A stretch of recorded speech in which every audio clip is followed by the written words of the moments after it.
Good morning, everyone, and happy Hump Day. I'm Karina Hill, and on behalf of the Florida Alcohol and Drug Abuse Association, we'd like to welcome you to today's webinar entitled New Findings on Harnessing Parents' Potential to Reduce Adolescent Substance Use Risk with Dr. Kathleen Meyers. This webinar is being made available through a collaboration of the Florida Department of Children and Families Office of Substance Abuse and Mental Health and the Florida Alcohol and Drug Abuse Association. Please note that as an attendee, you are in listen-only mode and will only be able to view your name. If you have any questions, please send them to the presenter and myself, the host, by using the chat panel. The button to open the panel is usually located on the upper right side of your monitor. Again, please use the chat panel rather than the Q&A panel. To send any questions you may have as you think of them, the presenter will address them as time permits. Our audio is broadcast through the internet to your computer. If you experience poor computer audio, there are a few options to try on screen right now, and those options are also posted in the chat panel too. If you continue to experience poor audio through your computer, try rejoining the webinar and call in using the telephone I will call in option. You must be connected to the audio of this presentation and view it on screen as well to receive a certificate of attendance. Again, you must be connected to the audio of this presentation and be able to view it on screen as well to receive a certificate of attendance. The recording and materials used in today's presentation will be available on the FADA website within 30 business days. To access the recording and PowerPoint, go to our website, www.fada.org, Resource Center Training Library. FADA produces many webinars and workshops through the support of the Florida Department of Children and Families. To help participants track credits earned through attendance, we host an online community that provides a personalized digital journal where participants can maintain statements of credit for webinars and workshops taken through the Florida Alcohol and Drug Abuse Association. At the end of today's webinar, the web browser will direct everyone to an evaluation form on the FADA website. You will first need to register or sign in to your account to complete the evaluation. Information you provide FADA as part of registering remains confidential. Statements of credit will be posted within 30 business days after the evaluation closes in individual professional development journals for persons completing the evaluation and attending the full webinar. Completing the evaluation is necessary to receive CE credits or to access your statement of credit. Please note that the evaluation will close at midnight on Tuesday, April the 6th. 1 to 2 continuing education credits are available for participating in today's webinar for persons licensed through the Board of Nursing, the Board of Clinical Social Work, Marriage and Family Therapy, and Mental Health Counseling, and for persons credentialed through the Florida Certification Board. If you are a licensed healthcare practitioner, be sure to include your Florida license number for reporting to CE Broker when you register with our site for the first time. Please note that WebEx does monitor your arrival and departure, and it provides a report upon completion of the event. We are not permitted to provide contact hours or a certificate of attendance if you do not attend the entire webinar. We are not permitted to provide partial credit. And that being said, I would like to introduce our speaker, Dr. Kathleen Meyers. She has dedicated her career to clinical research in adolescent substance use disorders with an emphasis on improving the delivery of adolescent substance abuse treatment nationally. She is a recognized leader in the assessment and treatment of adolescent SUD, delinquency, and comorbidity, and is a major contributor to system improvements in various states, developing standardized models of assessment and referral systems for substance abusing youth. Dr. Meyers has several on numerous advisory panels, peer review, institutional review, and editorial review boards. Her research has been funded through the National Institute of Drug Abuse, NIDA, and the Office of Juvenile Justice and Delinquency Prevention. With more than 75 publications, Dr. Meyers currently serves as a subject matter expert on Adolescent and as Deputy Project Director of the National Evaluation of the State Targeted Response to the Opioid Crisis Grants at GBS International. Her most recent work is focused on the development and implementation of quality report cards for consumer choice, which now permits for the first time comparative evaluations of adolescent SAT quality and rapid expansion of consumers' access to and utilization of comparative information for decision-making with the real potential to result in system-wide improvements. And now I would like to welcome our presenter, Dr. Meyers. I will turn the presentation over to you.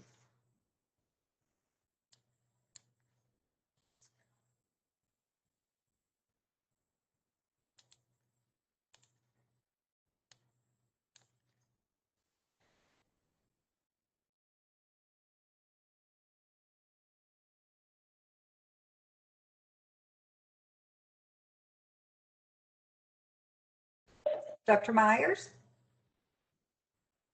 Oh, I apologize. I was just telling you how great it was to work with you when I realized I didn't take my mute off. So apologize. So hi, Kathy Meyers here. I'm really glad to be here today. Look forward to questions and hopefully the information that I'll be providing will give you some concrete ways to interface with parents who may be questioning whether their child is using or interested in preventing use from occurring. So the learning objectives today is to understand parenting practices and behaviors that are protective, talk about monitoring, rule setting, and follow through and how they really work so that parents can do the right combination of skills. And then learn the signs and symptoms of substance use, how to talk to kids should they occur, and what to do about them moving forward. So I'm going to present this as information that you would provide a parent, given that this is a parent-focused talk. And one of the first things that we need to do before we get into the learning objectives is answer a couple of key questions. So whether I'm doing lectures in the community around what's new on the streets or speaking with parent groups of kids that are in treatment, there's a couple of questions that I routinely get and have routinely received these for a long period of time, with the exception of vaping, which is a more recent question. But is use really that important? And what I hear from parents is all kids experiment, all kids use, they'll grow out of it. So why do I need to pay attention to use? I'm making a lot about nothing. That's question number one. Question number two, should I really care about marijuana? It's a medicine, it's legal. Why do I need to pay attention? At least it's not methamphetamine. At least they're not using heroin. And then what about vaping? I thought vaping was better than cigarettes. Do I pay attention to vaping, given that there's a lot more serious drugs that are on the market that I should be concerned about? So I want to go through them quickly prior, because a lot of what we'll talk about is based on the answers to these questions. So the first, in order to understand whether use is really that important, we have to understand the adolescent brain. So I want to give you a really concise overview of brain development, because that will show how the adolescent is primed for susceptibility to quick responses to drug use, and the reason why you see much shorter periods of time between use and substance use disorders among this age group than you do among an adult age group. So we know that the brain is under construction. We also know that kids are in a rapid state of biological, psychological, social, emotional development. But importantly, developmental vulnerability begins in the adolescent years. So we used to think that the brain was finished developing by the age of 18, but we know now that it continues to develop through the age of 25. And why is that important? Because we used to think that by 18, most of the neural pathways were solidified, white matter and gray matter were fully developed. But we know now that it's really in those later adolescent years when a lot of neural pathways are maturing. So external insults to the brain really impact longer-term outcomes. And we're going to talk about that in a minute. But the brain develops from back to front. So think about the back part of your brain as the go system. We call it, it tells you, be happy, do things that are exciting, get as many rewards as you can. It's really that selfishness part of the brain. It's all about me. The frontal part of the brain, the prefrontal cortex, we call that the stop system or the brakes. That's what tells you, stop, think about it, probably not a good deal, what's going to happen. So during this developmental period, the back part of the brain is telling kids, go, go, go, go. And the front part of the brain is kind of just hanging out, not putting any type of brakes on. So the type of behaviors that we see as a result of that is you've got kids who there's a preference for exciting, novel activities, physical activity. They don't have a lot of control over emotional arousal. They don't consider negative consequences. And so there's a greater tendency for them to pay attention to social information, obviously, and to take risks and show impulsiveness. So you've got the really makings of problems with respect to development. Now, what does this mean? Teenagers, obviously, highly motivated to pursue pleasure. You've got the back part of your brain saying, go ahead, and the front part of your brain not telling you not to do it. But the brain is wired. So a lot of the neural pathways that are beginning to form, they're wired to encourage activities that release dopamine. Dopamine makes you feel good. What happens is that when you use drugs flood the brain with dopamine, and it reinforces those links because, again, the links are there to help with what used to be thought of as healthy activities, but with the onset of drug use, it will reinforce those neural pathways to continue to do things that give you dopamine. That creates developmental vulnerability for a substance use disorder. You've got go, go, go, no stop. The brain wants you to continue to do things that release dopamine. Drugs flood the brain with dopamine. So without clinical decision-making or without neurocognitive decision-making, executive cognitive function, there's very little breaks that go on. It's important that then parents put those breaks on for the kids. There's an external need for parents to give the adolescent what is missing from a neurocognitive perspective. And it's for this reason that people are saying that adolescence is the biggest developmental risk period for an SUD. And what you see is that whether it's alcohol, marijuana, tobacco, the teenage years increase the likelihood, increase the risk that you will develop an SUD. And roughly in the adolescent period, it takes roughly 8 to 12 months to go from use to the development of a substance use disorder. In adults, it can be anywhere from 2+ years. So you've got a heightened sense of susceptibility to substance use disorders, given the nature of developmental processes and the nature of both psychosocial developmental processes as well as biological developmental processes. So is use really that important? The answer is overwhelmingly yes. because use changes your neural pathways. Use provides dopamine without individual breaks on a system. And so this is where parents can make a lot of effort in providing the external braking system to this developmental period, because the internal braking system hasn't come on yet. And I want you to remember the dopamine connection, because we're going in a future slide, we're going to talk about sleep-related issues, and dopamine is a key piece in a lot of the new sleep research that's coming out.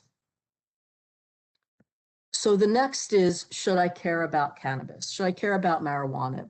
Everybody's smoking it, it's legal. And I think the legalization, the medicalization, the decriminalization of marijuana use has really created a lot of mixed messages for parents as well as teenagers, and has really provided teenagers with ways to argue that using marijuana is no big deal.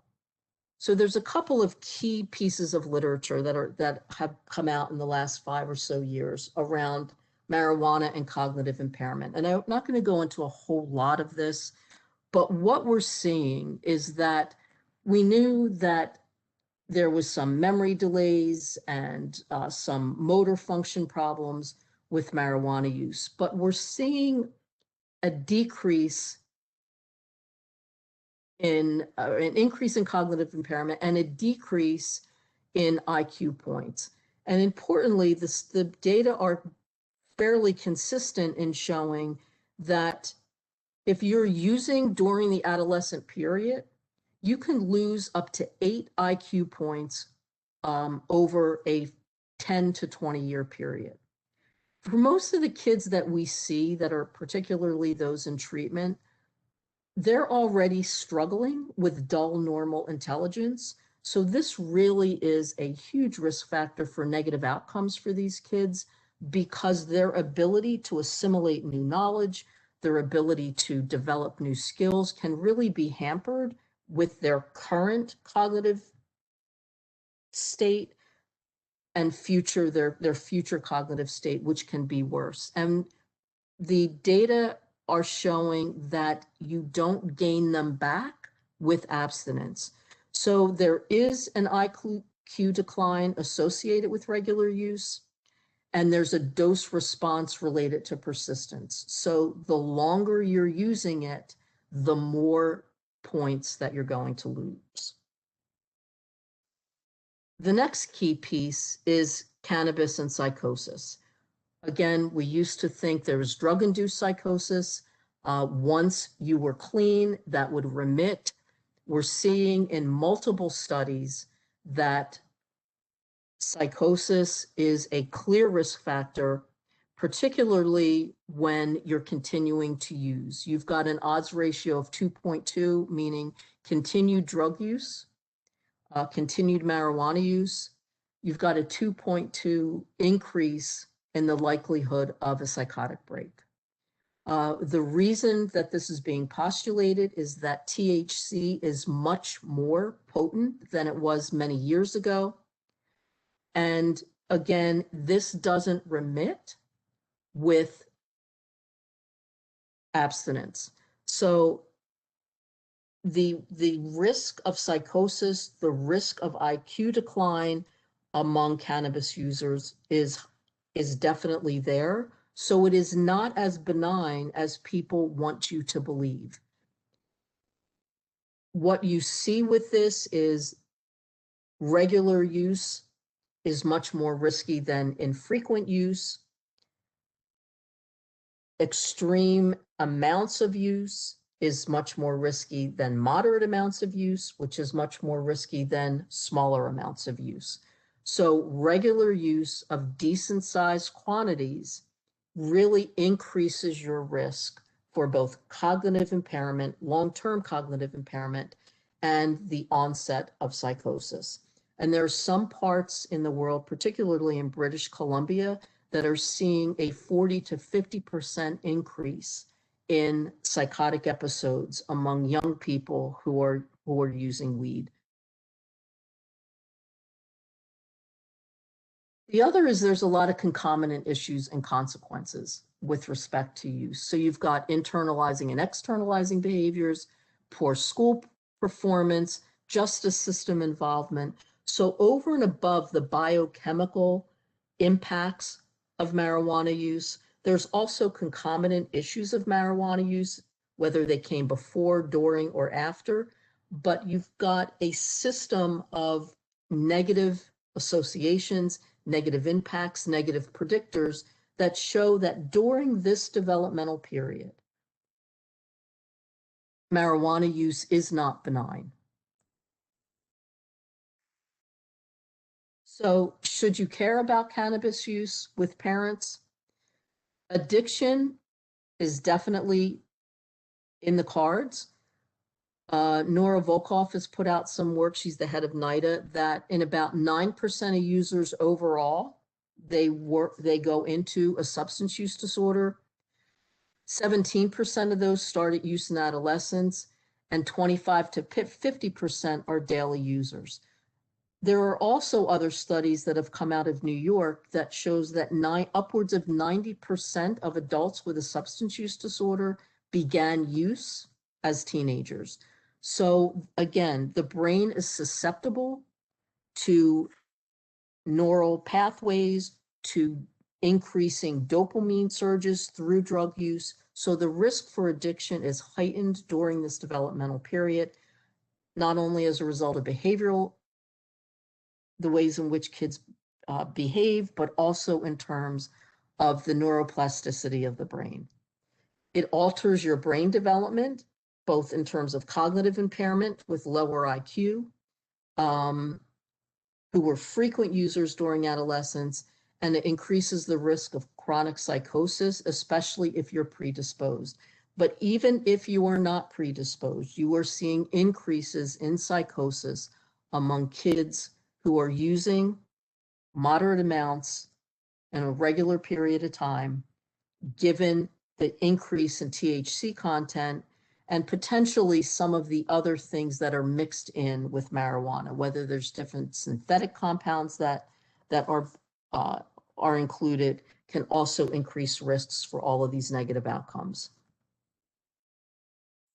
So identifying and intervening with risks and early use can really offset the consequences. Interrupting the progression to use disorders is critical, and we're going to talk about that as we move forward.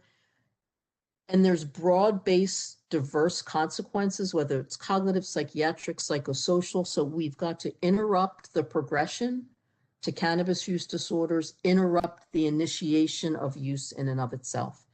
Parents are a key factor in putting the external brakes on the internal go system. So what about vaping? We see a lot about vaping on television, all of the Juul commercials.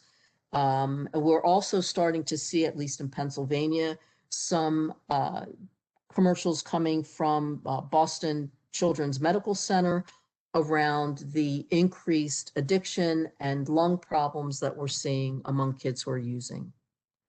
Importantly, sometimes it's hard for parents to know whether kids are vaping because a lot of the e-cigarettes today look like flash drives, pens, everyday items that kids can easily hide.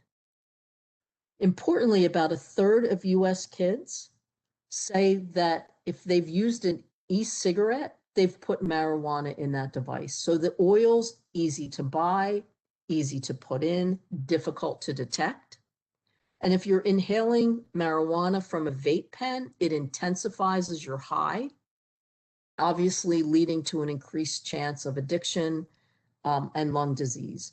So if we're using vape pens and marijuana are in the vape pens and vape pens increase your high, that means it's even further increasing the release of dopamine. So the transition from use to physical dependence is much higher when kids are vaping. So should parents care about vaping? It can deliver marijuana, it increases the risk of SUD, and it increases the risk for lung disease. Now, people will say, well, marijuana is no big deal. We've just provided data to show that marijuana is a big deal. Marijuana is not a benign drug, particularly in the age range up to the age of 25. There's very little research, 26 and after, around the neurocognitive or psychosocial impact. But for this developmental period, marijuana use is not a benign substance, particularly given the various developmental pathways and the various neural pathways that are not fully formed. So if we can recap, adolescent use is important to prevent and identify, especially because of developmental vulnerability, making it the risk period for the development of an SUD. So we can't assume that all kids will grow out of substance use. We can't assume that it is benign, because the data are showing us that the trajectory from use to dependence is much shorter for this developmental period than for other developmental periods, and that the impact on cognition and the impact on psychiatric conditions is great.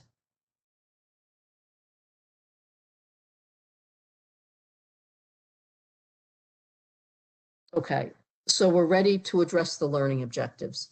I just want to make sure before we go here that there's no questions with respect to this before we go on specifically to the learning objectives.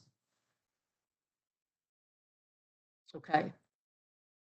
So we're going to turn to parenting practices.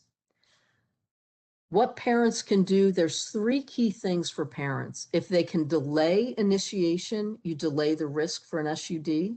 So the longer you can delay kids using, the greater the likelihood that a substance use disorder won't form. If they do initiate, delaying regular use will delay the risk for an SUD. So if a kid has used, is using, if parents can delay the frequency and the intensity of that use, you're going to delay the risk of an SUD. Again, putting brakes on a go system. And if there's anything else that they can do, is that if misuse is detected, so it has progressed from use to misuse, intervening early is critical. Age of onset is probably the biggest predictor of negative outcomes around SUD users. They have the more difficult time of stopping use. So the longer that you're using before treatment, the greater the likelihood that multiple treatment attempts are necessary. So if parents can delay use, delay regular use among those who are using, and then intervene early for those who have gotten into a significant use pattern, we can improve the outcome of these kids. So how can parents do it? I say there's 3 key things. You check in, you check up, and you communicate. So check in and check up. It's important to know that, there will be kids who experiment, but we have to give a message that that is something that is risky and we won't tolerate it. So there's 0 tolerance for use. But balancing it with normative experimentation. So when you find out that your son or daughter is using, is that laying down the mantle saying, I see what you've done, I hear what you're saying, but this is our rule. We do not tolerate use of any kind. If you use, here are the consequences, so let's be clear. Put those consequences forward, and you can negotiate different things. Well, people are drinking at parties. That's something that we won't allow you to do. So how can we help you not go to those parties? How can we help you say no so that you feel that you have a sense of control over this? When it happens, again, swift consequences, which we'll talk about. Understanding that experimentation may be a normative behavior, not a normal behavior, but a normative, meaning a lot of kids do it, but stopping that in its tracks so that it doesn't get on that progression train that goes fairly quickly from use to substance use disorders. You're going to question them. You're also going to monitor them. And the important part about monitoring and modeling is that look at your behavior. If you come home and you say, God, I've had such a hard day, I need a glass of wine, or this has been an unbelievable week, we need to go out and we need to like pound some back. Those type of mixed messages resonate with kids. So setting the ground rules early. So you've got early adolescence, talking with them, what's going on in school? I hear there's different drugs in this area. What drugs are you aware of? So you're opening up a conversation without specifically addressing their use to get a lay of the land, so that then you can begin to parcel out how you're going to address use. So you're going to check in and avoid yes, no questions. So we've all had adolescents. I've raised one, and now I have an adolescent grandson that spends a lot of time with me. So I'm constantly practicing. But how was your day? Okay. Do you have any tests? No. Try to avoid yes, no questions. So that online gaming group sounds good. Who else is in your group? How long have you known them? Do you know them that well? What other kinds of things do they do? I notice you don't seem to have a lot of homework. What tests are coming up? Well, you haven't had Spanish in a while. I don't understand why you're not having any. So really listening to their answers and watching body language and checking in about things that are that have less potential to be hostile, so that you can begin a dialogue. So when you have to ask about drug use, you can. You also want to check in with yourself first. One of the things that I tell parents is you have to be prepared for the answers. So if you're asking what drugs are around, are any of your friends using? Is it easy to get drugs? You have to be prepared if they say, yeah, there's a lot of drugs, some of my friends are using. Are you in a place that you can respond? You have to manage your behaviors before you can respond to theirs. So if you've gotten wind that they may have tried something, delay a conversation until you're able to manage your emotions without blowing up. Be observant. So ask and listen rather than assume. Choose the right time, and again, be prepared. Have all of your facts in order of what you want to say. But one of the important things is not to take the bait, because kids are very good about giving you all of the different points of information that they get off websites about how benign marijuana is. And marijuana tends to be the big piece that kids are using. So don't take that bait and get into a back and forth. And many times the discussion should be around what you expect and what behaviors you expect, and not get into a back and forth on whether or not drug use is important. So the first thing again to do is to check in with kids about a whole host of issues, so that when you have to check in around drug use, you've already have a communicative pattern with your kids that will allow you to have the more difficult conversations. When you need to have that difficult conversation, making sure that you're in a place that you can have it, that you're prepared for their answers, and you have the time where you can give it your all. Importantly, many times parents will choose a time when they don't have more than 15 minutes, or they have to take a phone call, or they have to get on the computer to send something out on an email. So you've got to carve out that time to show your child for parents to show their kids that this is important enough to me that I am just paying attention to this issue. The next big piece is monitoring. And so we have to be clear about what are our expectations, what are we going to do to monitor their behavior, and what will we do if they don't follow what we've set in motion. So what expectations do we have? How are we going to know whether they're doing what we have told them they need to do? And what responses are there? What are the consequences if they break the rules? This should be spelled out. This should be clear. And importantly, it should be negotiated with the kids. The tough part about this adolescent period is they are going to test limits and they are going to see how far they can go.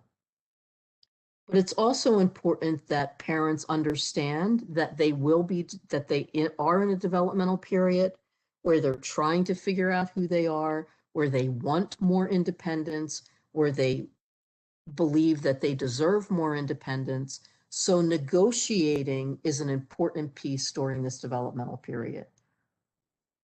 All of my friends are going out and they don't have to be home until midnight. Why do I need to be home at 10? So can you negotiate somewhere in between? Can you say, I hear you. I think midnight is too late for someone your age. Can we agree to 10:30 or 11?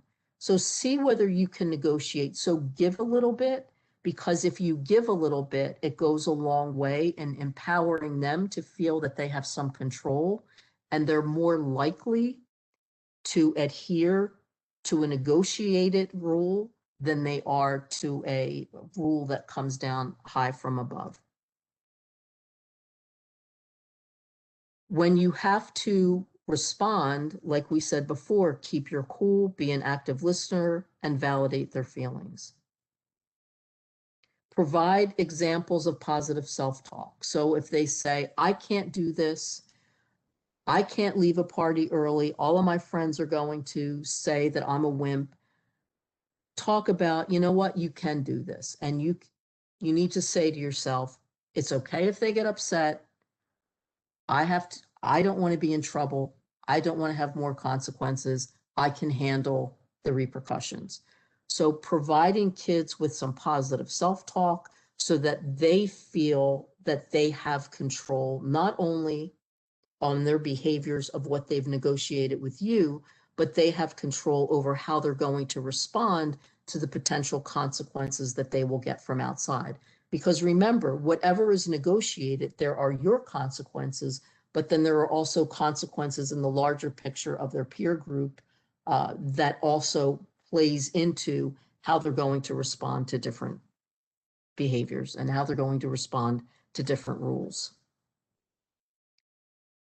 You've got to set up rules that there's no loopholes. There's no opportunity to challenge what it means, but negotiations and flexibility are critical.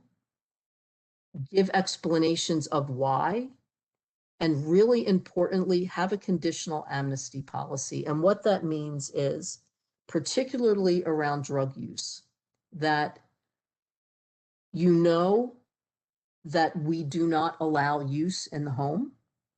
We know that we will not tolerate you coming home drunk, you smoking weed, you being suspended for using before school. These are the consequences should you do it. But if you are impaired and you are outside of this home, you can call us for a ride. You can call us to pick you up without massive punishment. That doesn't mean there won't be a punishment, but there has to be some amnesty that if they get themselves into a situation, they can come home and you will pick them up without them getting even more consequences than the original one.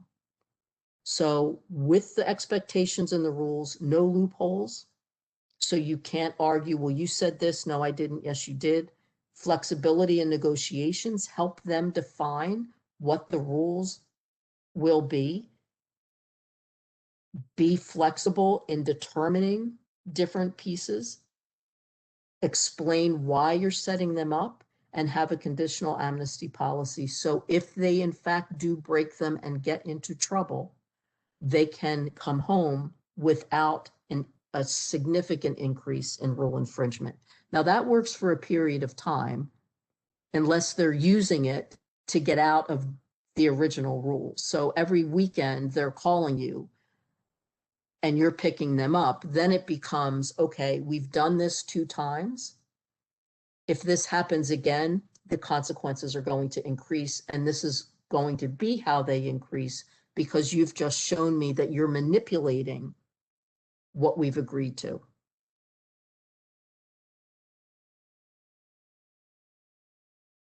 So specify exactly what those consequences are, and really importantly, allow natural consequences to occur. So don't rescue. The biggest issue that parents face is they don't want their kids to get in trouble. And so they rescue their kids. They're going to be suspended for skipping school too much. If they're suspended, they can't play sports. If they can't play sports, they may not get a scholarship to college, so parents cover for them. And when the school calls, the parent will say, yeah, they were home the whole time, because they don't want the negative consequences.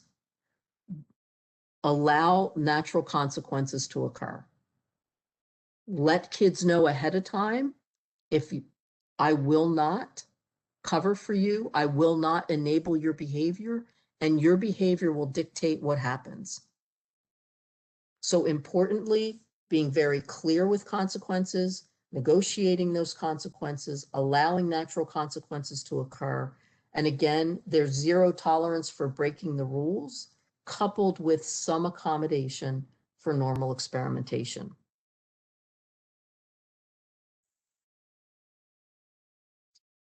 All right, as we begin to monitor and supervise, you have to know the circle. And the circle is friends, boyfriends, girlfriends, parents of friends, anyone that can influence your adolescent. Who are they hanging with?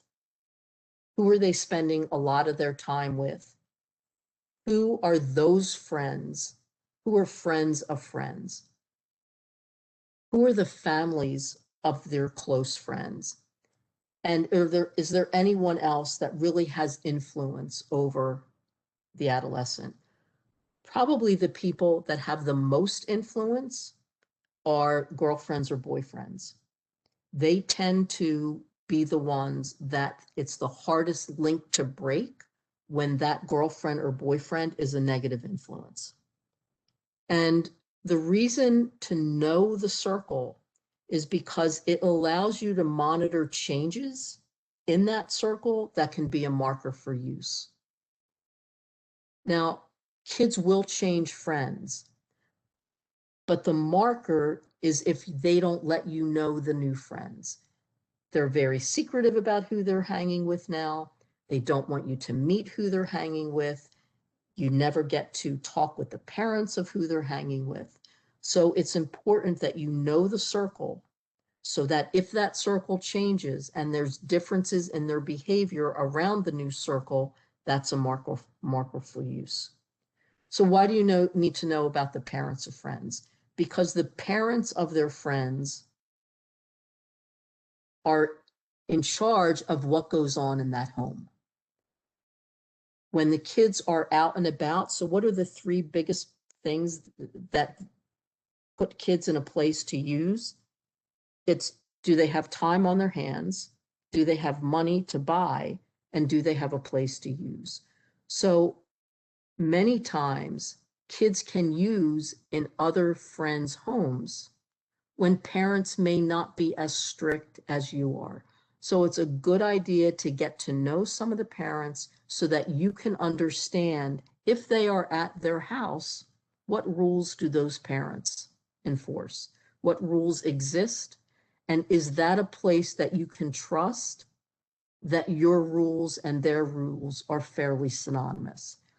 If they are more loose and they don't aspire and they don't agree with the way in which you're setting limits, that may be a place that your kids shouldn't be able to stay over, which shouldn't be able to hang, because the likelihood that your rules will stay intact in that other home is greatly reduced. And the likelihood that your kid will be able to negotiate or be able to save face within that home is also reduced. So understanding the parents of friends, what their rules are, what they allow and don't allow is important. And it's going to be extraordinarily important with respect to social hosting and the parents' provision of alcohol that we're going to talk about in a little bit. So who are the friends? Get to know them. Who are their parents? Get to know them. And who else has an influence on your kids? And get to know them. Other big thing, slang terminology. So keeping an ear out. In Philadelphia, pancakes and syrup was a big way to talk about drinking and pills. So they would say, I'm going over to Joey's house for pancakes and syrup. And parents had no idea that pancakes and syrup meant that they were going to down Adderall with liquor. So keep an ear out. If you're hearing things more frequently, get some information on what that might be. There's local websites, and there's one in Boca Raton. A lot of the drug treatment programs in different areas have a listing of the slangs.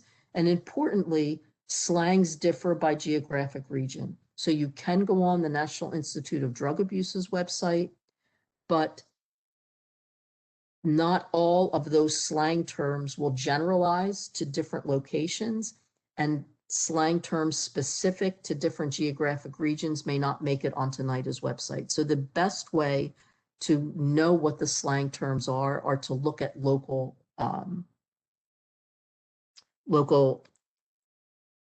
areas.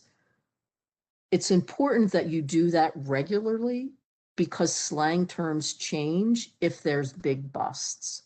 So what used to be called, and I'm just making this up, white powder or like blue sky or vanilla sky, that's a lot of the bath salts. If there is a bust, then that comes off and those drugs are tagged with something different.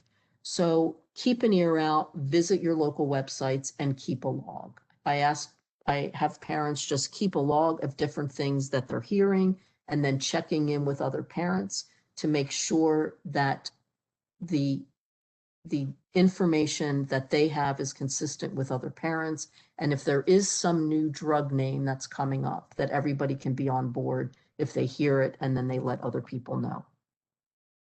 And that's probably one of the best ways to monitor whether or not they are involved in or know about the different drugs. Now, what do you monitor? You're going to monitor where they go, and this is physically as well as online. And so why is online important? Not only because they've got a variety of online presence, they can hook up with people who may not be the best, but the internet is an unbelievably easy place to buy drugs. We did a paper recently on bath salts on the internet and teenage purchases. The sophistication of internet websites geared toward adolescence is incredibly appalling. They have pictures of kids who look cool. They give the different drugs cool names. There's buy one, get one free specials. So really monitoring the history of where your kids are going online, whether it's their phone, whether it's their computer, getting a list of passwords, going in when they may be on, and if they minimize their screen quickly, asking them to pull it up, but let your kids know that you are going to monitor different places that they go and ask them why they are where they are. Physically also checking in. Now, if they say they're going to Joe's house, calling Joe's mom to make sure they got there, calling Joe's mom to see whether or not she's allowing it, and letting them know that this is happening. You're going to increase or decrease that based on their behavior. So the more, if they're showing you that they are where they say they are and they're not on different websites, you can reduce the frequency with which you monitor, because that also is important as kids grow up. But if they show you that they can't be trusted, then you're going to continue with a certain level of monitoring. So physically, where are they? Are they where they say they're going to be?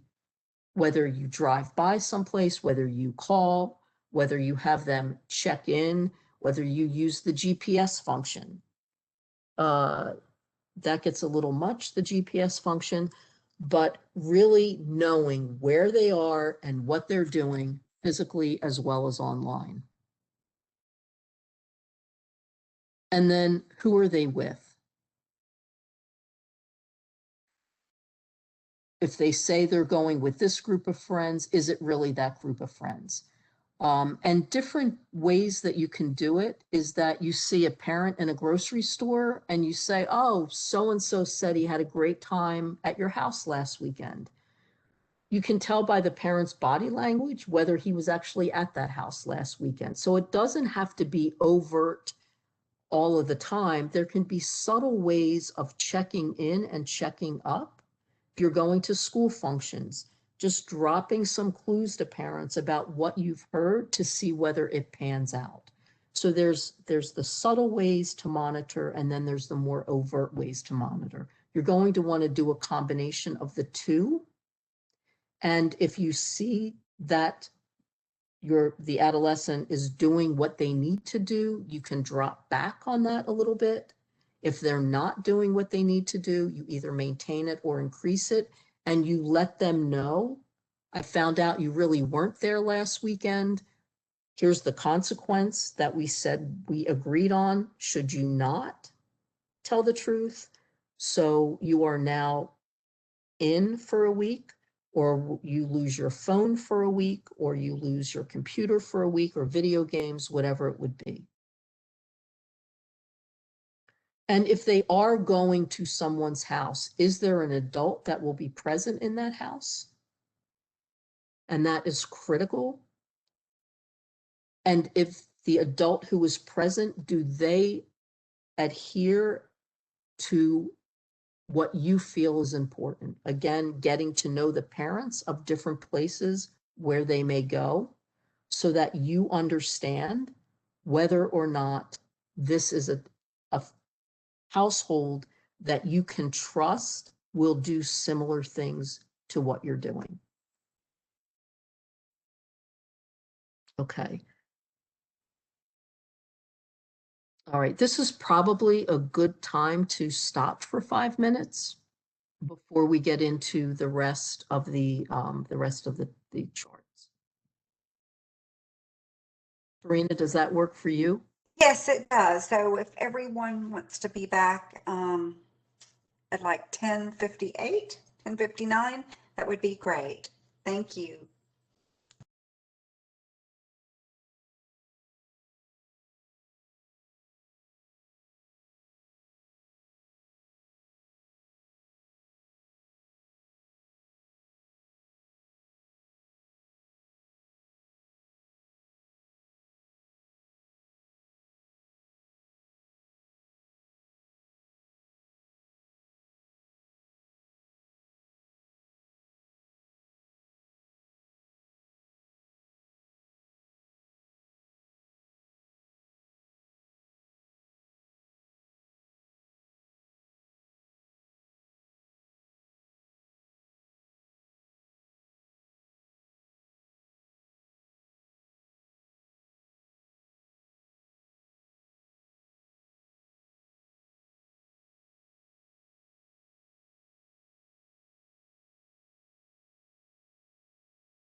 I'd like to welcome everyone back from break. Dr. Meyers, if you're ready to get started, I'll pull up your presentation for you. Okie doke. Okay, so I wanted to break there because I want to talk about sleeping. Monitoring how kids are sleeping, both in terms of how long they're sleeping and whether they have excessive tiredness during the day. There's a lot of new research coming out between the link between sleep health and drug use. So the American Academy of Pediatrics recommends that teenagers get between 8.5 to 9.5 hours of sleep per night. The most recent youth risk behavior survey that I'm sure you're all aware of is showing that less than 30%, so 27.5% of kids actually get 8 hours or more of sleep. So you've got kids who are not sleeping as long as they should be sleeping based on the American Academy of Pediatrics and other individuals' recommendations. What some of the literature is showing is that getting less than 9 hours of sleep or subjective reports of daytime sleepiness and naps predicts the likelihood of the early onset of use among this age group. And we know that the early onset of use really leads to poorer outcomes. And so what they've shown is that if you get 6 hours of sleep or less, kids are 3 times more likely to start drug use. But for every unit of sleep, every 15 minutes to 30 minutes of sleep, you're going to reduce that risk of early use by 15%. So really working with parents to monitor how kids are sleeping, how much sleep they're getting, how sleepy they are during the daytime, and trying to get them to get 8.5 to 9 hours of sleep a night is critical to offset the negative impacts of poor sleep health. Now, remember when we talked about dopamine a little while ago? What sleep deprivation does is 2 things. First of all, it impairs the prefrontal cortex. And so remember that prefrontal cortex is the place where it's helping you with executive cognitive function, emotional regulation, ability to think through consequences. So the brake system, which is already not fully formed, is impacted negatively by sleep deprivation. So we've still got that go system full speed ahead. We've got a brake system that's not quite ready, and now the sleep deprivation further impacts the development of all of this, the cognitive functions that are necessary to make the right choices, to make the right decisions, to reduce the likelihood of risk behaviors. But equally, if not more importantly, is that sleep is showing to work on dopamine receptors and to negatively work on dopamine receptors. So poor sleep causes depletion of dopamine in adolescence. What's the best way to get a surge of dopamine? Drug use. When you get that surge of dopamine, what does the brain say? Let's strengthen that neural pathway because we like dopamine. That's part of what the brain does.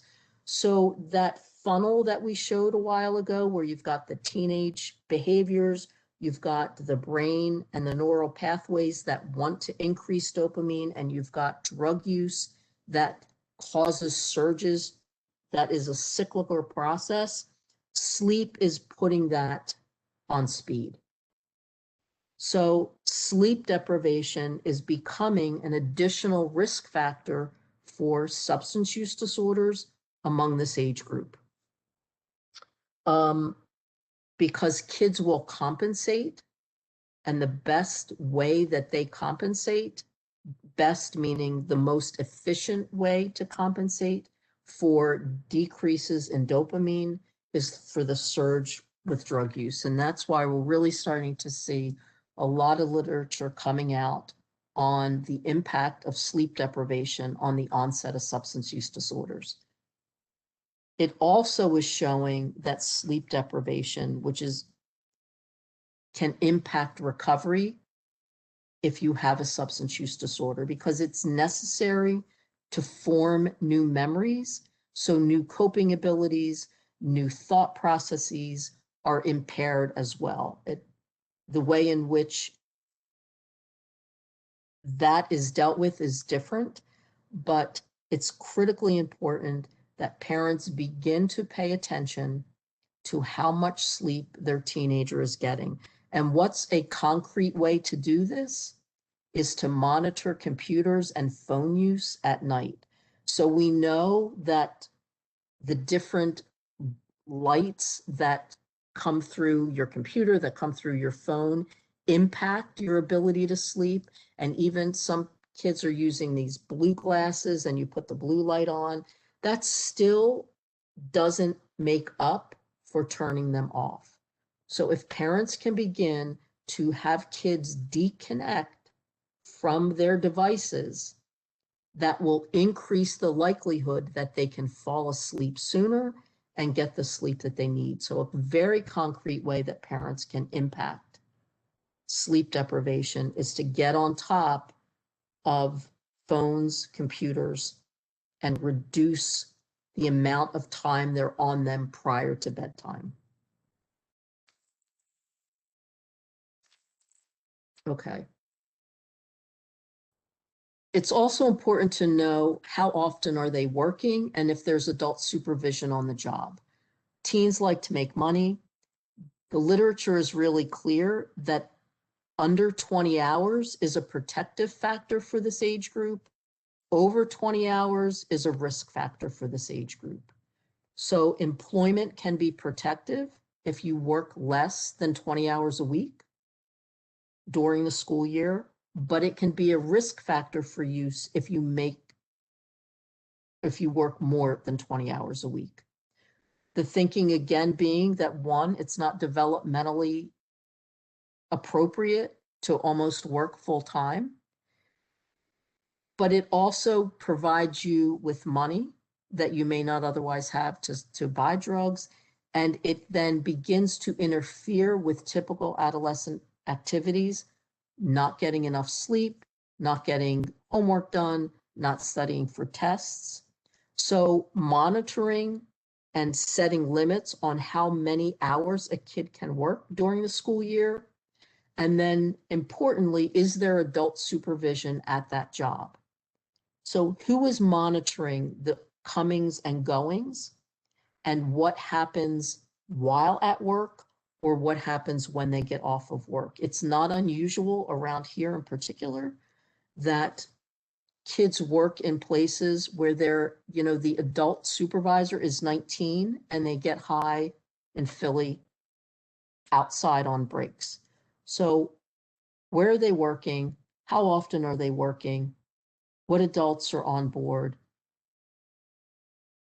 How will you monitor whether or not they need to get another job? And then how they're spending their money. Where the money's going, and getting a real feel for the amount of money coming in and how it's going out. Again, increasing and decreasing the way in which you're going to monitor this based on based on their behavior.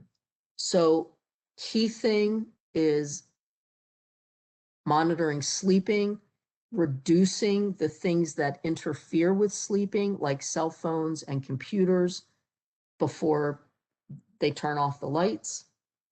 How often they're working, less than 20 hours protective, more than 20 hours risk, and then what they're doing with the money that they're bringing home.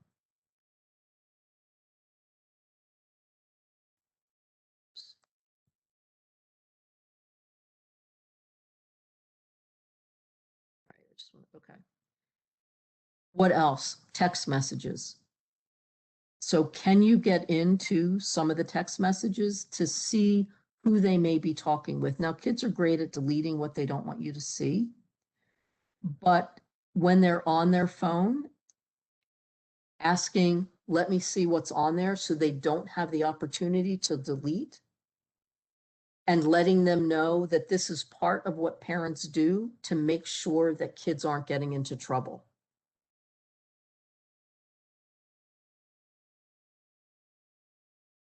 Also, text messages are a good way to monitor, and a way to monitor is texting them and saying, where are you?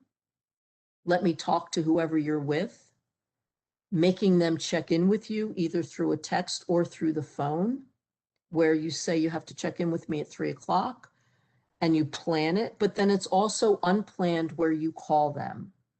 And I think it's the unplanned phone calls, the unplanned text messages that really give you a window into what's going on. If it takes them 3 hours to get back to you, then that's a real problem and indicative that something's not right. If they get back to you relatively quickly and you can ascertain what they're doing, who they're with, where they are, then you have a much greater likelihood that that they're doing what they need to do. You also want to monitor through friends, parents, like we've talked about, checking in, checking up, making sure that it's okay with a friend's parent. And you can say, you know what, have so-and-so call me because I want to make sure that this is okay. So you don't have to be the one that calls, but you can ask parents to call you and see what the behavior of the child is with respect to that.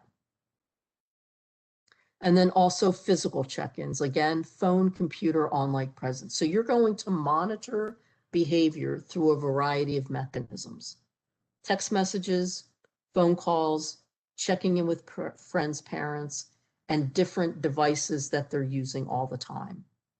And you increase or decrease that based upon whether they're doing what they say they need to do. The consequences have to be consistent, and it's probably more important than anything that the consequence is consistent. Sometimes it's not the consequence, but the consistency of the consequence that counts. So allowing them off the hook is not a good thing, because then you really get into, it's a judgment call as to whether you're going to check or not, whether you're going to deliver a consequence or not. And I see there's a call about checking text messages is a good idea, but how do they do it without the child feeling violated and more private? And that's a great question, particularly as you get older. So I think that as you begin the teenage years, is that you have these open lines of communication and you let them know, it's not that I don't trust you, but sometimes kids can get into trouble without realizing they're going to get into trouble. It's my role to make sure that you're going to be okay, that you're not going to do stupid stuff that's going to get you in trouble. So letting them know it ahead of time, that this will happen and why it's going to happen and the reason that you're doing it, so that it's not an issue of trust per se, but just something that it's what good parents do. The piece around getting private is critical. And I think that's why you want to do certain things that they don't necessarily feel violated, in terms of there's unplanned phone calls, there's unplanned text messages. When they get into, when they're on their phone and they laugh and they're laughing and you say, oh my God, seems like it's funny, show me what you're doing. So there's ways to check without saying, give me your phone, I'm going to check up on you. So let me see what you're laughing at. can also be a way, or you look really upset while you're texting that, what's going on? Let me take a look. Some of that is less intrusive because it's in the moment than just saying, hand over your phone, let me take a look at what's on there. I think the other key piece is on all the different accounts, whether it's Reddit, what are they watching on Reddit? What are they watching on YouTube videos? Is it appropriate or inappropriate? So asking them, show me, what's your favorite YouTube video? Let me see what you're looking at on Reddit.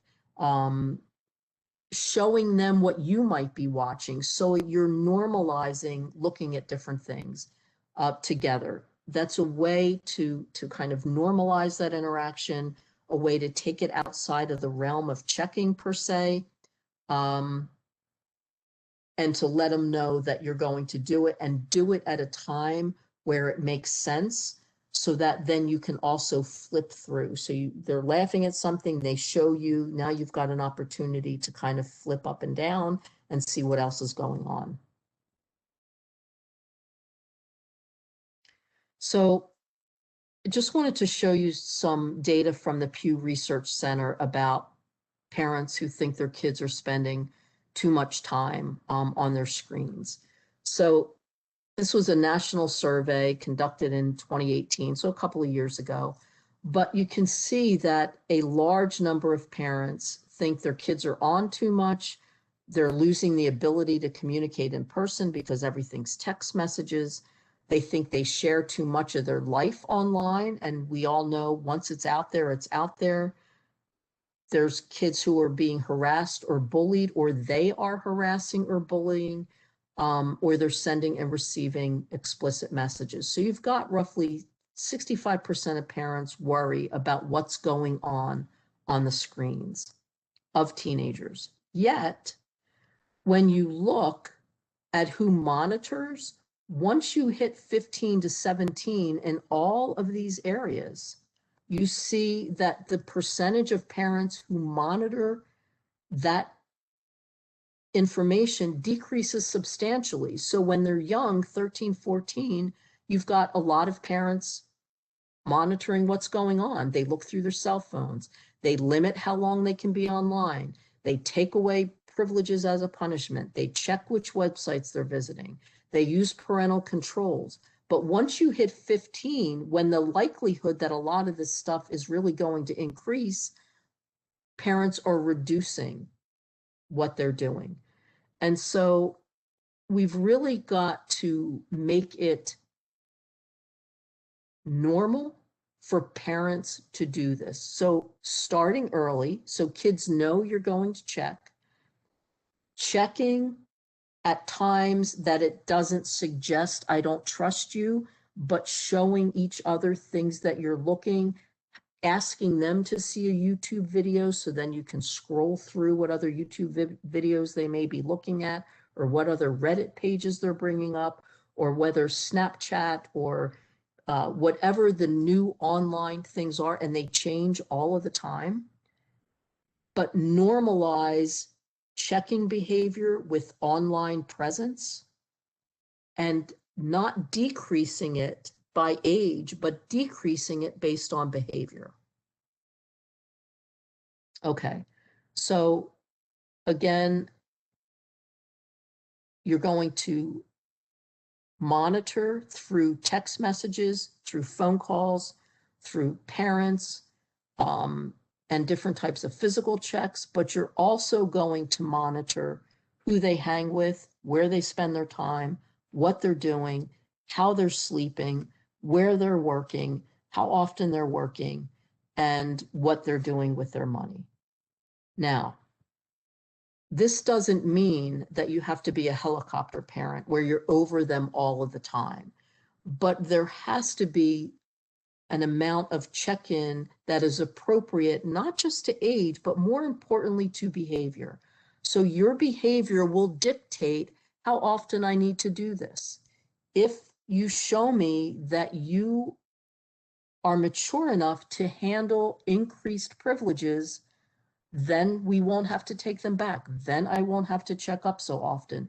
So putting that in their court, that their behavior dictates your behavior, and that you're willing to negotiate different pieces of this puzzle with them, but ultimately what you do is contingent upon what they do.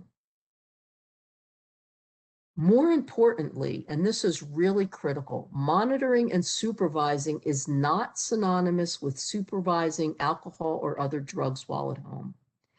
And many times what we hear is that parents think that if they let kids use at home, that they're protecting and allowing kids to develop healthy use habits. So we designed a website with the Partnership for a Drug-Free America a few years ago called To Host or Not to Host, Myth versus Fact. So should you host parties? Should you allow drinking at your home? The myth is that providing alcohol at home decreases the risk for continued drinking and subsequent drinking problems later in life. So parents with all good intentions think, if I allow my child to use at home, I can teach them how to moderate their drinking.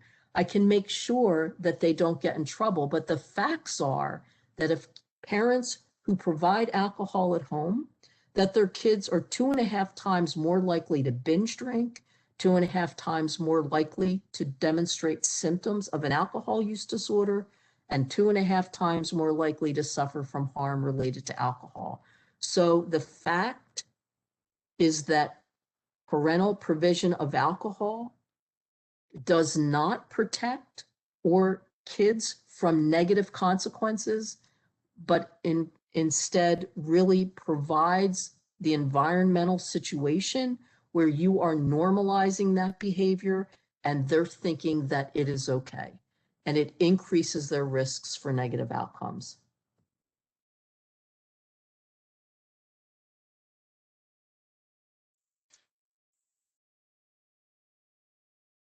The myth that being too strict about adolescent drinking will cause them to drink more when they leave home.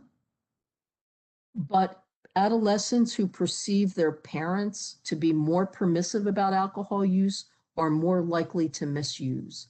So the messaging around drug use from the beginning should be, at your age, this is not a behavior that we will accept, whether it's marijuana, whether it's alcohol.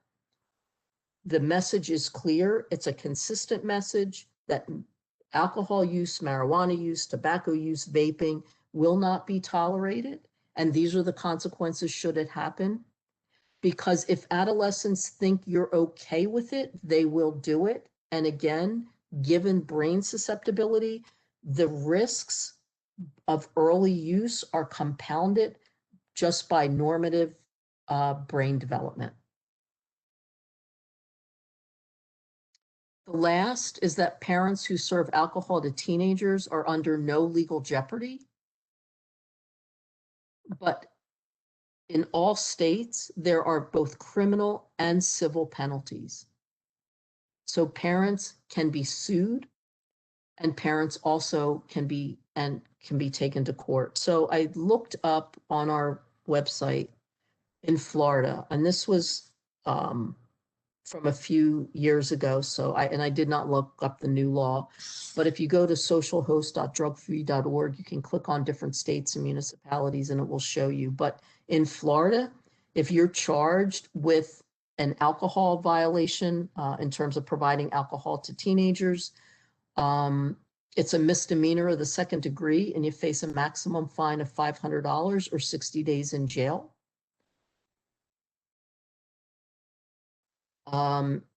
In a civil response, if you give alcoholic beverages who's not to an adolescent, you're liable for any injury or damage caused from that intoxication. So if you've got kids at your home, you're hosting a party, it's graduation time and you're allowing, they just turned 18, it's graduation, you're giving them, you're letting them drink.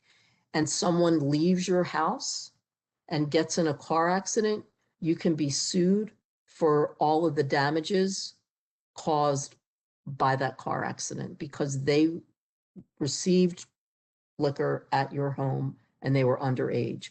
So it's a risky proposition from a criminal perspective, from a civil perspective, but importantly, a really risky proposition because of the message that you're saying that I condone use, I condone underage drinking, I condone underage drug use or drug use that propels different mixed messages, and kids will take that and increase their use as a result. And there's a lot of literature on parental provision of alcohol and parental acceptance of drug use in this age group and how it is far from protective and very risky for long-term drug use outcomes.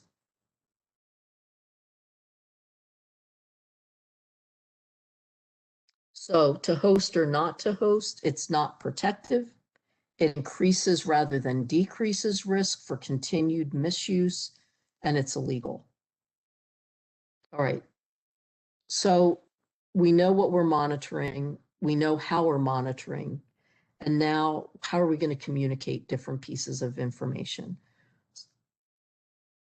Ongoing communications, as we've said, keep lines of communication open, but seize the moment. Really look at the time where you have an opening to begin a dialogue around something. If it's around wanting to check text messages or YouTube videos, look at a time where it would make sense for you to ask if you can take a look.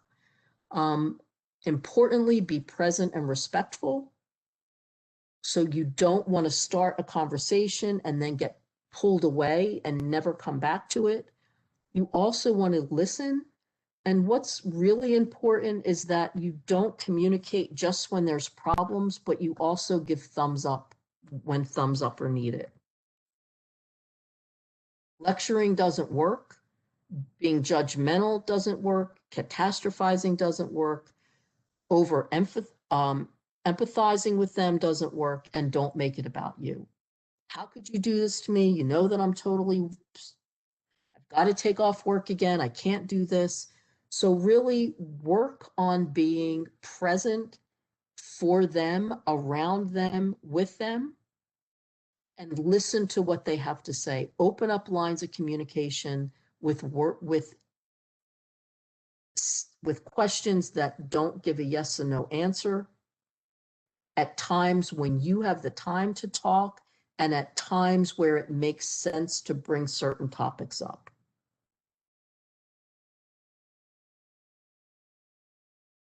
All right, any questions up until now?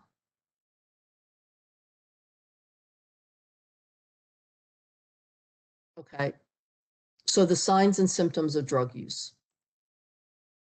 So the behavioral, we had said earlier, change in the circle of friends, activities, priorities, or appearance. So, okay, so there's a question about secondhand cannabis smoke, and can it cause health effects similar to cigarettes? That's a great question, and there's a lot of, the research is not out on a lot of that yet. And it's a really sticky issue at some point, because it's not only is it causing health effects, but can it cause kids to get high if parents are using in the house? So there's research that is being conducted on that now. With respect to the negative physical health risks, but that data aren't out there yet. That's a good question. Okay, so kids are going to change friends. They go from middle school to high school.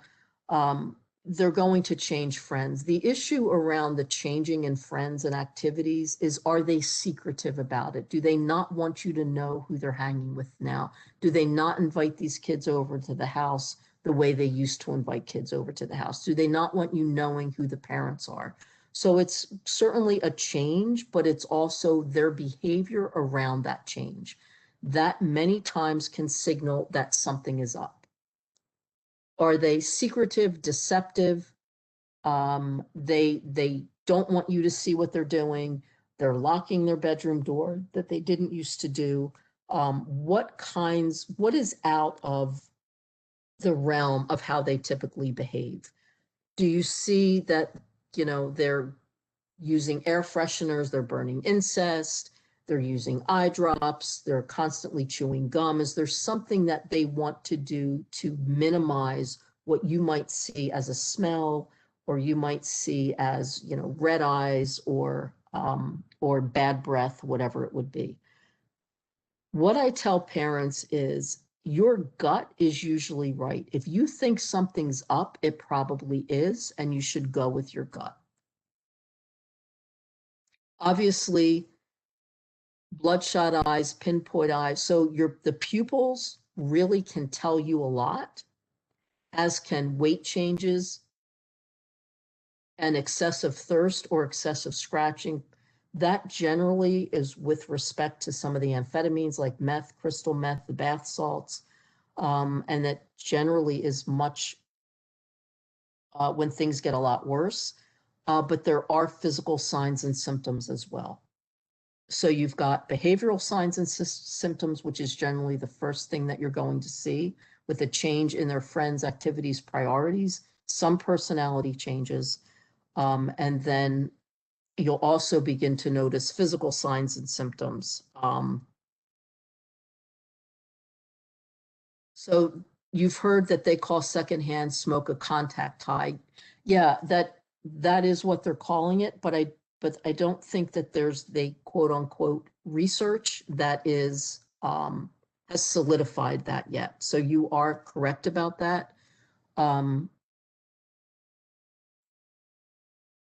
But it's not like there's a lot of published papers on that, I guess is what I'm saying.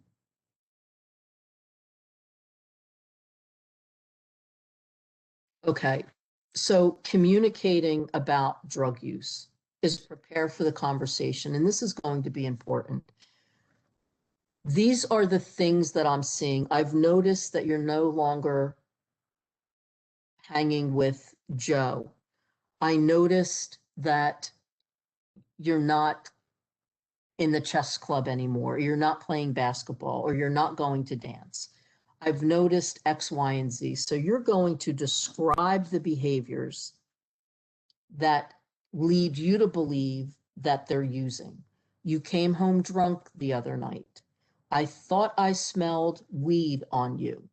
So list the behaviors that you feel are indicative of drug use. Predict their response. That's not it. Why are you snooping in my stuff? And the big thing if parents get to this point is kids are going to deflect. They're going to not want to talk about the possibility of use, but they're going to want to talk about your behavior and how they feel that behavior is not appropriate. So you're going to predict that response. And with their response, you're going to bring it back to the issue at hand, and that is their behavior. So I'm not talking now about whether or not I should have looked at X, Y, and Z. What we're talking about is what I've seen. We're not talking about whether or not I trust you. What we're talking about is you missed curfew, you were throwing up, and it's pretty clear that you were drunk.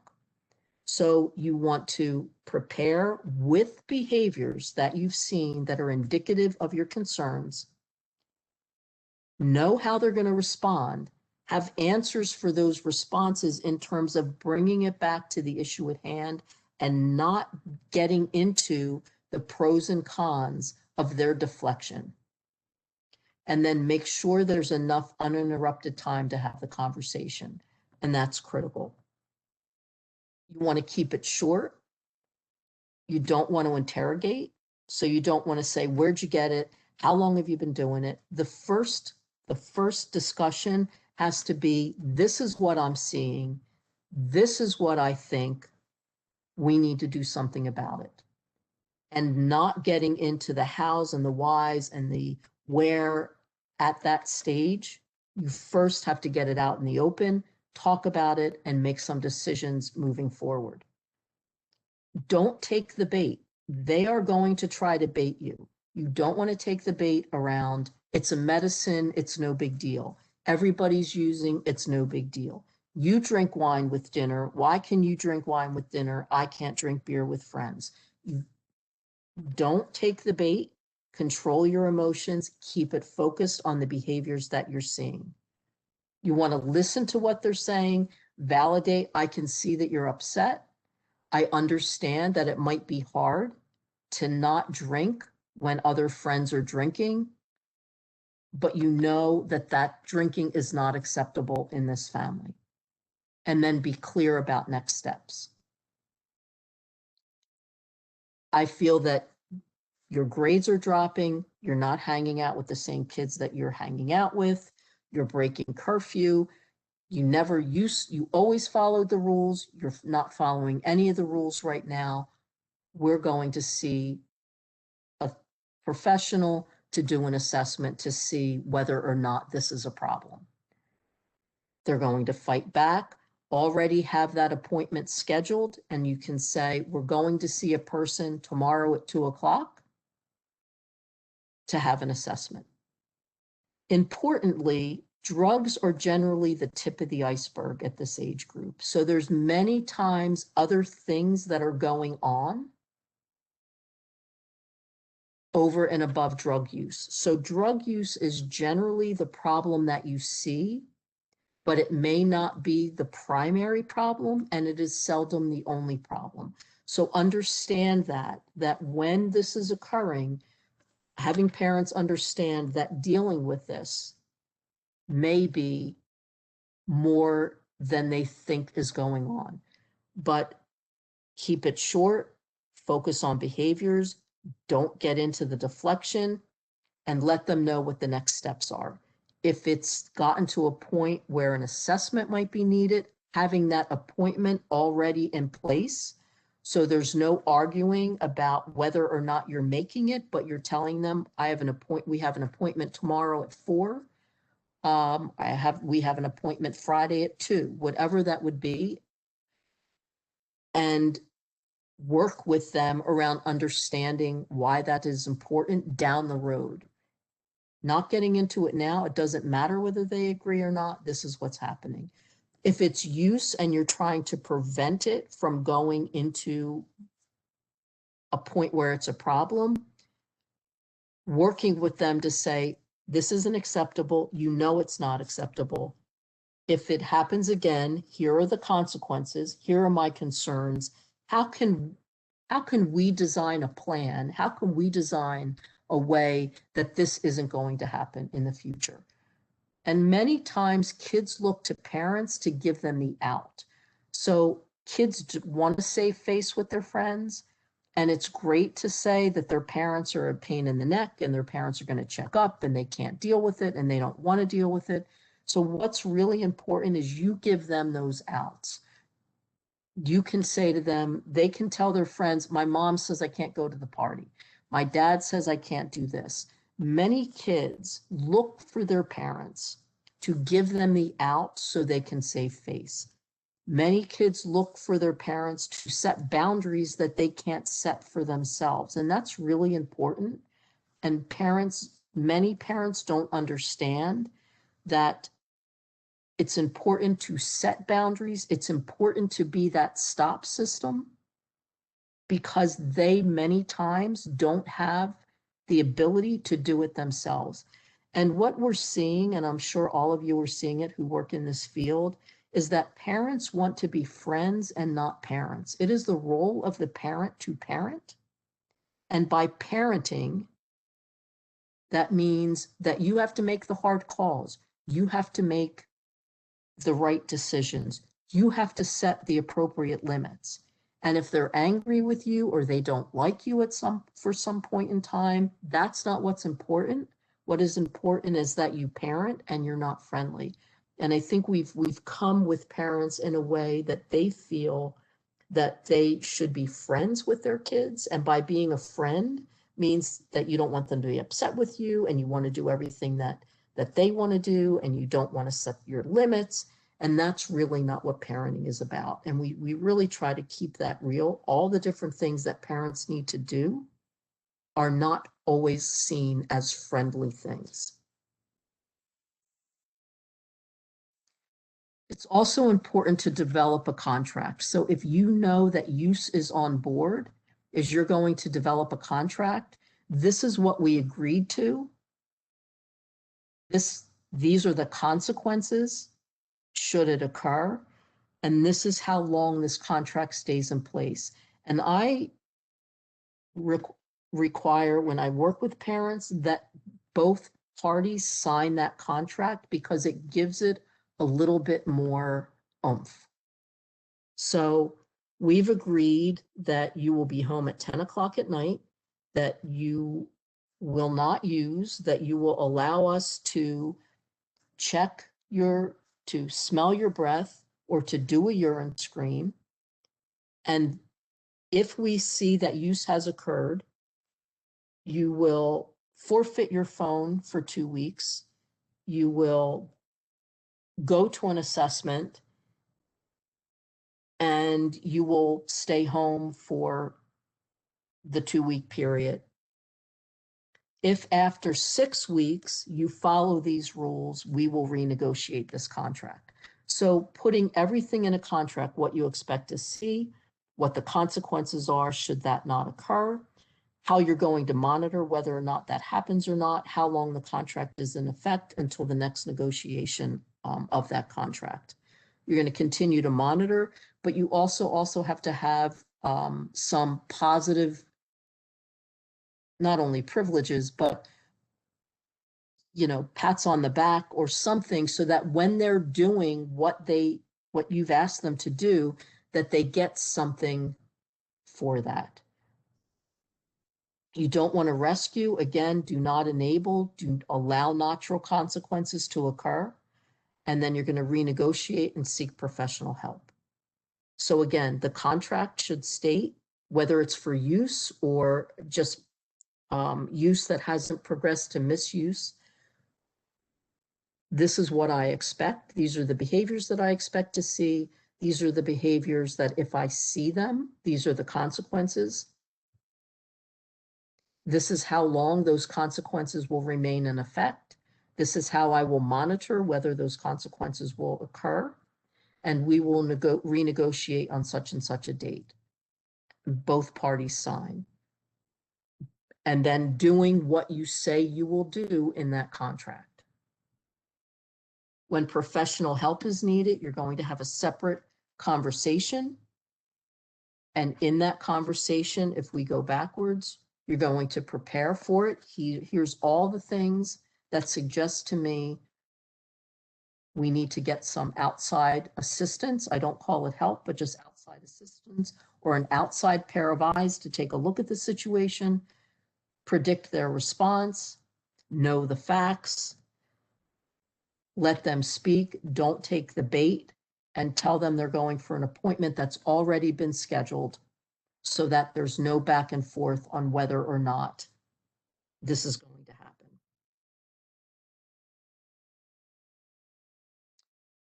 The last thing is that monitor, secure, dispose alcohol, marijuana, and medications. So we all know about kids, taking liquor out of cabinets and taking medicine out of, taking pills out of medicine cabinets. But we're also seeing that when weed is left around, they're also beginning to take weed. So parents being very clear on monitoring what's in the house, securing it or disposing it, but also looking at what message are we giving kids with respect to the availability of different types of substances in the home. And how do we communicate if there's mixed messages that Parents are smoking weed, parents are drinking, but we're not allowing kids to do the same. How do we rectify that mixed message for adolescents who are Black and white? And that's a tough thing to do. Many times, parents who are using smoking weed and drinking a lot and drinking often aren't necessarily communicating negative consequences or negative things around use, but really looking at your own behavior and what that is communicating. So it's not a do what I say, not what I do scenario, so that you're not getting into the back and forth on that. When kids go to treatment, parents may need to model abstaining behavior, even though that could be an imposition. Not having things in the home, not drinking with dinner while kids are in the early stages of recovery, because it can create more of a risk factor for continuing to use. So really getting on top of what drugs are in the house, how are you monitoring whether or not anyone's taking anything? How are you securing them? How are you disposing of them when they need to be disposed? And what behaviors are you modeling, both in terms of use as well as in terms of abstaining behavior if they're using? Okay. So some overarching recaps. Adolescents rely on the support of adults, but they strive for autonomy. So yes, they want to be independent, but they also need the monitoring and the limit setting of their parents to help them either save face with their peers or to help them better control behaviors that are not positive. So negotiating with them, the rules, consequences, and starting with options. Well, we can do it this way, or we can do it this way. This can be a consequence, or this can be a consequence. So the negotiation in this developmental period is critical. And the more that there is an agreed upon consequence and set of rules, the greater the likelihood that they're going to be followed. Kids do experiment and take risks. There's no doubt about that. So balancing zero tolerance with accommodation for experimentation, but not forever. So again, when kids take advantage of, you've got that conditional amnesty policy, that only works for a certain period of time. When it becomes manipulative, it's no longer exists. The same with, I get it, this is the first time that you did it. You need to know that this isn't something that is acceptable in this house. If it happens again, X, Y, and Z. So you can allow for some of this, but not forever. Everybody does it. Marijuana is a medicine. Be armed with the facts. So again, you don't want to get into a lot of debate on this, but you can impart some scientific-based knowledge. And certainly on NIDA's website, the National Institute of Drug Abuse website, they have an entire section for parents and an entire section for teens, which is really good around the facts. So you could print it out or hand that to them and say, over and above the legalized marijuana sites from Colorado and other places in the country that are telling you everything's fine, let's take a look at what the science says by people who have really studied this for a long time.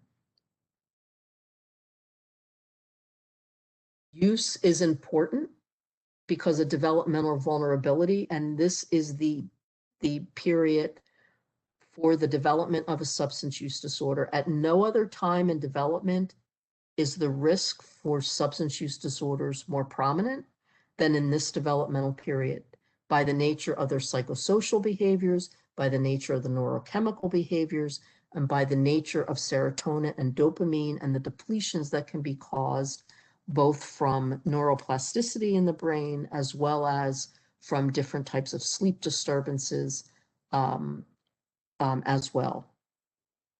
Cannabis and vaping are not benign, and they should be taken seriously, particularly because there are not only physical consequences, but there are cognitive consequences and psychiatric consequences. If you delay initiation and delay regular use, the risk decreases. So what's important is if they begin to use, the next goal is delay the frequency with which they use and the amount with which they use. That it becomes the next goal. Again, with consequences, but if they, if you notice that they were using on the weekends and you've got them down to once a month, that's a win. Not saying that you're not going to try to get them down to nothing, but you're going to look at graduated consequences and graduated improvements, and then also graduated lack of improvements that would take you to a different place. So how do social workers deal when they see their parents smoking pot in the home? It's a great question. I think so are you asking me, how do you deal with the child's behavior, or how do you deal with the parent's behavior? With clients, okay, when the situation occurs, okay. I think one big piece is, if at all possible, trying to get to talk with the parents around the implications of their use on their adolescent. And if they can't stop use, can they limit their use in front of their kids, or limit the knowledge of use for their kids, because they're modeling behaviors that you're trying to prevent. And this is a tough topic. I was at the doctor's the other day, and I saw something in the doctor's office about the PDMP, the prescription drug monitoring program. And I just mentioned that I had never been in a doctor's office where that was up, where, it was basically, we will report any opioid prescriptions and we check to see blah, blah, blah. It was an orthopedist group. And I was talking with the PA around what I did for a living. And then she began to ask me all about weed. And I said to her, it's clear to me that you're probably using, and if you have teenagers at home, that's not a good thing, because what you're modeling for them is it's okay, and developmentally, it's really not okay. And she got pretty defensive, obviously. But it's a tough question, and I don't have all the answers to it, unfortunately. But I would handle it very similarly to how you handle alcohol in the home. Because it's no different in a lot of ways. If you've got a lot of drinking at home and a lot of smoking at home, how are you dealing with that? You want to try to get families involved. You want to say to kids that, one of the things I will say to kids is, between now and the time you're 25, we know what the consequences are, and the consequences aren't great. After 25, all bets are off because the literature is not there, but we need to keep you safe. We need to keep you growing. We need to keep you developing. So during this time period, it is critical that you not use, because that's what can impact your life. After you hit 25, we can renegotiate this, but right now, this is what's important. I get it that your parents are using, but that doesn't mean that it's okay for you to use. That's some of how I handle this, but it is a really touchy issue, particularly if the parents aren't going to engage with you around it.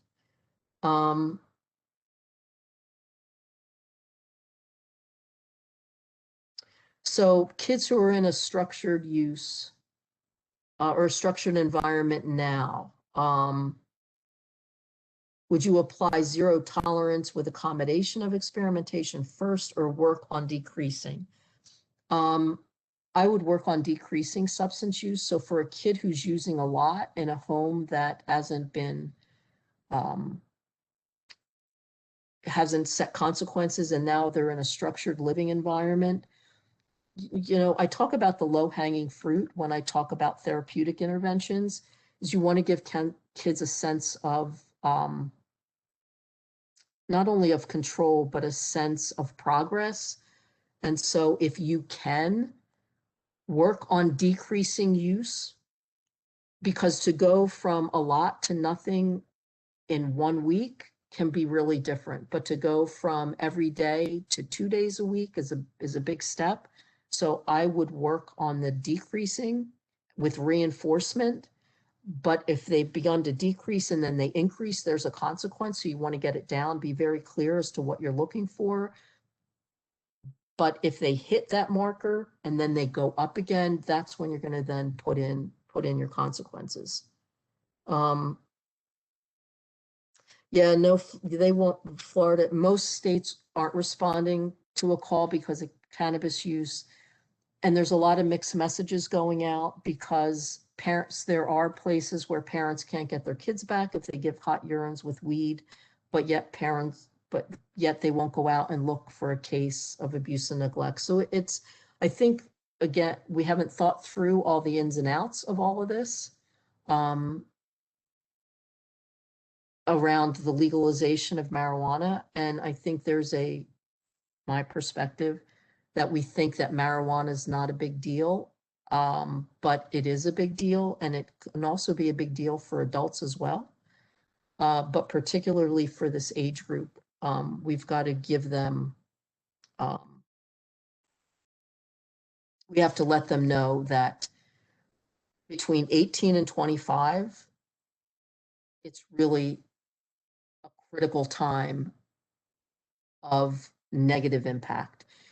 And sometimes you gain some credibility because you're not saying never, you're saying not now. And that can at least give not only credibility to the message, but also have them not feel like they can never do anything. And even though that's where we want to get, we don't need to deal with that in the here and now.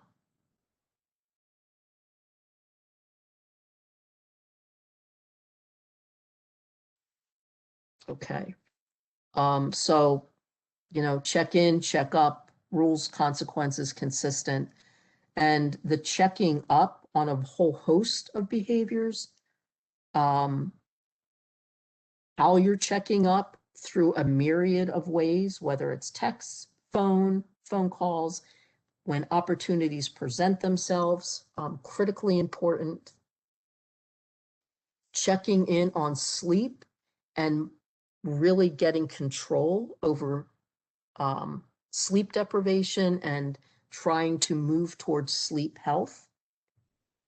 Talking with kids about behaviors, about what you see, not what you think. And having consequences and rules that are negotiated, consistently impacted, having contracts when contracts are necessary, with what you expect, what happens if those expectations aren't met, how long the contract is in place for, and then revamping that contract during those periods of time.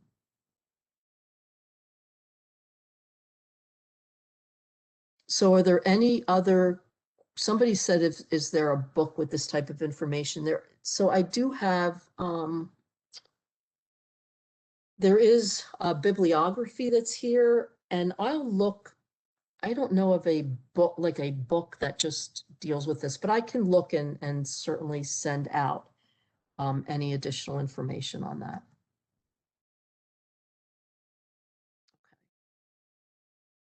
Any other questions?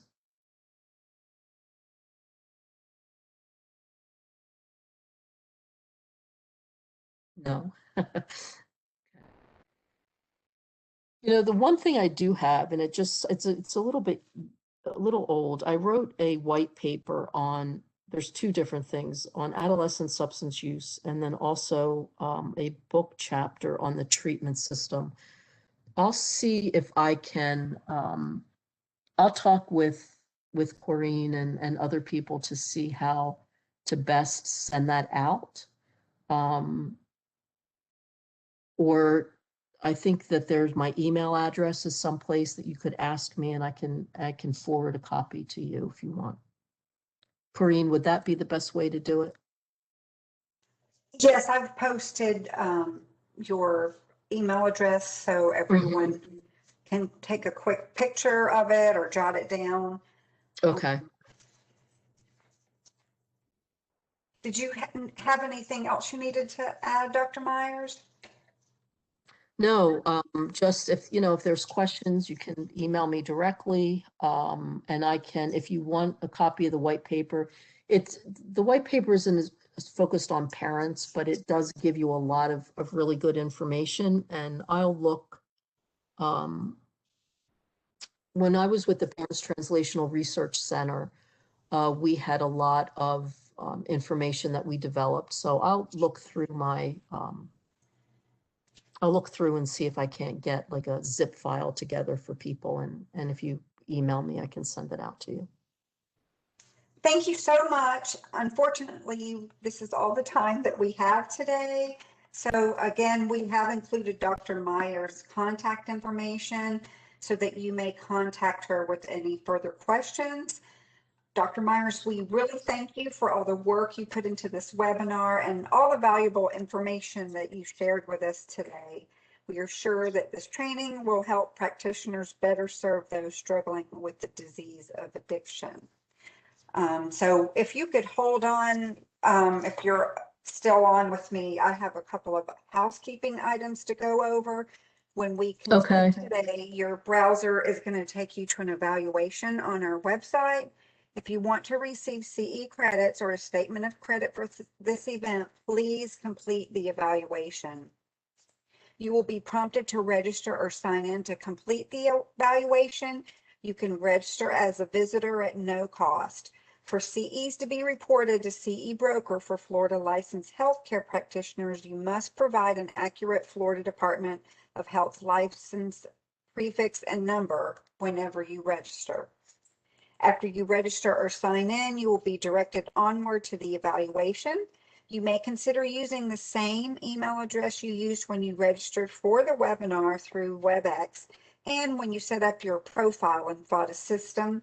This helps us connect your attendance and your profile. You will also get a second opportunity to complete the evaluation through a follow-up email later today. The sender will be Messenger at WebEx.